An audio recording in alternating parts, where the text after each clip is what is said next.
দুনিয়া এমনিই ভোগ করা যায়। আল্লাহ তাআলা কোরআনুল কারীমের মধ্যে বলছেন, আমি আল্লাহ তাআলা আমার এই জমিনে যতটা প্রাণী সৃষ্টি করেছি প্রত্যেকের রিজিকের জিম্মাদারি আমি আল্লাহ তাআলা আমি নিজেই আমার কাঁধে তুলে নিলাম। ওয়ামা মিন দাব্বাতিন ফিল আরদি ইল্লা আলাল্লাহি রিজকুহা। আল্লাহ তাআলা বলেন, এই জমিনের মধ্যে বিচরণশীল প্রত্যেকটি প্রাণের রিজিকের জিম্মাদারি আমি আমার হাতে নিলাম।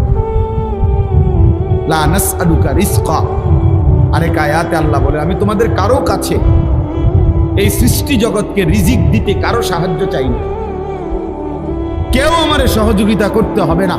তোমরা যদি সবাই আতফাও সাইরা বইয়াও থাও, এরপরও আমি আল্লাহ তাআলা প্রত্যেকের রিজিক আমি একাই পৌঁছাবো। নাহনু নারযুকুকুম, আমি রিজিক দেব। কেউ যদি মনে করেন আমরা কাম বন্ধ করে দিলে চাই করতে আইয়ে বাদ, আপনি বইয়ে থাকেন না, দেখেন না বাদ করতে গাই।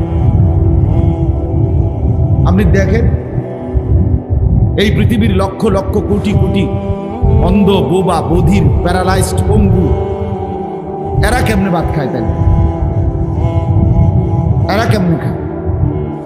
আসলে মূলত প্রত্যেক মানুষকে আল্লাহ তাআলা তার দুনিয়ার জিন্দেগি পরিচালনা করেন।